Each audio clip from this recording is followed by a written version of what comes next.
Olá a todas e todos, eu sou a Annelise Valls, eu sou doutoranda em Artes Visuais pelo Programa da Federal do Rio Grande do Sul e hoje vou apresentar meu trabalho cujo título é Novos Modos de Existir, Novos Modos Pedagógicos, Estar e Ser em Coletivo e em Regime Virtual.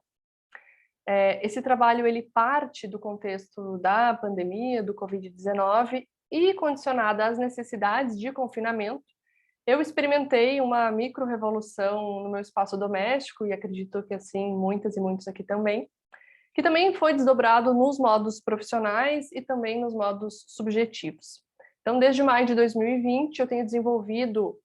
e realizado uma série de aulas online, que já contempla mais de 15 nomes de artistas mulheres contemporâneas, é esse o meu foco,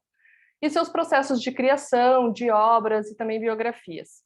Cada encontro conta com mais de uma edição, que são agendadas em diferentes datas, né, todas em modo remoto, com inscrições prévias, com o público nacional e também internacional, com uma média aí de 50 inscritas, participantes em média, que já soma mais de 3 mil participantes, 80 edições e centenas de cocriações de alunas. E aqui eu me refiro no feminino, porque eu acho que vale a pena assinalar, pelo menos 94% do público são mulheres.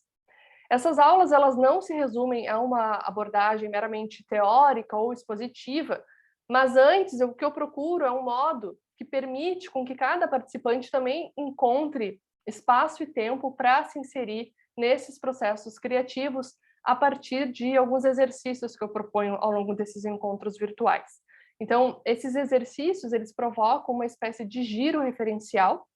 Então, eles se baseiam nas imagens, nas formas, nos assuntos que uma determinada obra de arte apresenta, né, sobre também uma determinada artista, e voltam-se muitas vezes para a própria matéria de vida das alunas. Eu nomeio esses exercícios de subjetivação pessoal, e eu intercalo, então, a apresentação das obras ou das séries, tomando emprestado essa poética das artistas, a fim de que cada uma das participantes da aula também possa abrir passagem para o seu potencial de criação e de expressão.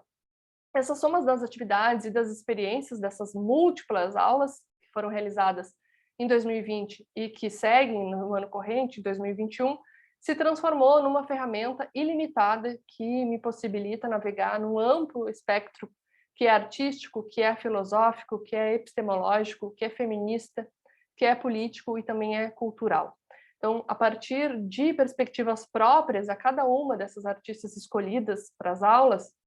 eu tento criar uma ontologia do presente sob essa óptica do pertencimento, né, que é micropolítico, que é fronteiriço, que é localizado, que é híbrido e que também é aberto em mundos em vias de se fazer. Então, essa pesquisa ela vai muito ao encontro da minha tese de doutorado, e o que eu estou apresentando aqui também é uma dinâmica e uma metodologia um tanto quanto autoral e inventiva,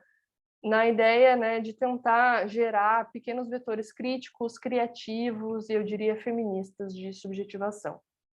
Então,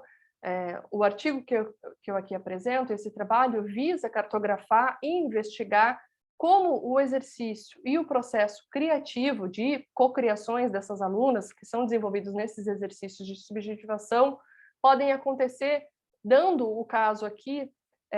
do exercício cabeça coletiva, que eu acho que constitui algumas das possibilidades e apresenta pistas para novos modos de existir que escapam desse sistema normativo, tecnológico, cultural, biosociopolítico, de produção de uma individualidade que, obviamente, a gente sabe, é centrada radicalmente em formas de masculinidade. Então, pensar,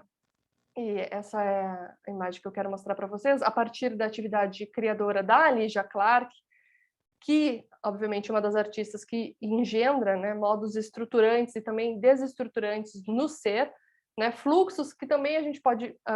tentar entender, que transbordam aí, sobretudo essa é a penúltima fase, né, da trajetória dessa arte experimental que ela está fazendo no final dos anos 60, com proposições que se concentram em manifestações que são grupais, cujo fundamento todo do processo é o corpo. Essa imagem que vocês veem da Lígia aqui no plano inferior, com seus alunos no espaço, né, na via pública em Paris, por ocasião do tempo que ela viveu lá, e além de residir também ministrou algumas aulas na Sorbonne. Então, com esses alunos, com esses estudantes, ela também propôs, né, como se sabe, algumas dos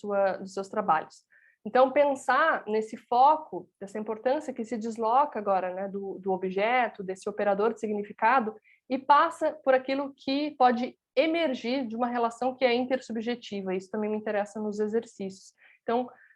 desses atravessamentos entre as subjetividades, a partir de experiências com o corpo, com o gesto, com a liberdade da criação e todos esses elementos também em diferentes agenciamentos. Então, pensar e se inspirar, né, conversando com a Lígia Clark, dessa direção, desde um espaço institucional para a arte num espaço que é completamente social. Então, levar o público, assim como também conduzir as participantes das aulas, dessa mera contemplação passiva ou dessa verborragia e teoria para uma participação que também é ativa e, por que não, de uma colaboração. Então, o Cabeça Coletiva, um trabalho de 1975, que é também uma obra performativa, itinerante, em que a artista, como eu já disse, com um grupo de estudantes, cria essa grande estrutura, com toda sorte de objetos, percorrem as ruas de Paris, numa composição que é descrita pela própria Lígia Clark como uma estrutura com um compartimento, né, onde dá para encaixar na cabeça e nos ombros, onde as pessoas, os alunos também vão acrescentando ou retirando objetos que, de novo, podem ser frutas, cartas de amor, biscoitos, sapatos, dinheiro, fitas de tecido, né? Pouco a pouco vai se convertendo num outro corpo, num outro depósito de coisas que são completamente ímpares e heterogêneas. Isso, de novo, nas palavras da Lígia Clark, né? De servir, oferecer isso a quem quiser participar. Então, partindo muito desse princípio de poder gerar novas paisagens existenciais através de vivências, que também tem esse propósito, né, dentro dos exercícios de subjetivação pessoal, que aqui eu intitulo como corpo coletivo, corpo plataforma poética, eu realizo numa das aulas da Lígia Clark esse exercício, que é um link de forma totalmente anônima, que as pessoas podem preencher nesses dois campos. Então, em uma certa etapa da aula, as alunas elas podiam preencher, né, no formulário parte do corpo e narrativa, de uma forma que elas não seriam identificadas, então de uma forma extremamente mais livre e com menos filtros ou censuras. E aí eu recebia todas essas respostas e numa etapa subsequente, que aí sim eu realizava alguns dias depois da aula, eu reunia e construía um outro tipo de corpo coletivo, numa composição que integrasse todas essas partes eleitas e descritas nas suas mais variadas maneiras por quem participou. Então, essa paisagem coletiva existencial ganhava um corpo que às vezes tinha 4 olhos, 3 gargantas, 2 corações, 4 pulmões, 2 umbigos, 6 mãos. Então, uma variedade de fragmentos que se unia num corpo que era completamente imprevisível e que era ou desconstruído com quem se dispunha tanto. Então, pensar que também esses exercícios e as análises desses mesmos também compreende um caminho que é completamente viável, a construção de um corpo poético, artístico, simbólico e de outros corpos também, entendendo que, na verdade, é um experimento que fornece elementos que vislumbra outros modos de compor, outros modos de existir, né, que não serve a forças, né, que não permitem essa diversidade de afetos e de identidades. Então, pensar numa desconstrução ativa que sai dessa arena de uma servidão dócil, de certos poderes do campo social e que reverte, na verdade, a um outro tipo de rearranjo, a outras conexões, a outras potências, outros experimentos que não se dão num único organismo, num único significado, num único tipo de sujeito, mas que, na verdade, é uma produção, é isso que eu defendo, que diz respeito à reinvenção da própria vida, a uma nova imagem de um corpo plural que também pode se configurar, novos modos de ser e novos modos de viver, e, por que não, também novos modos pedagógicos. É isso, eu agradeço o tempo de todas e todos na parte da minha apresentação. Muito obrigada.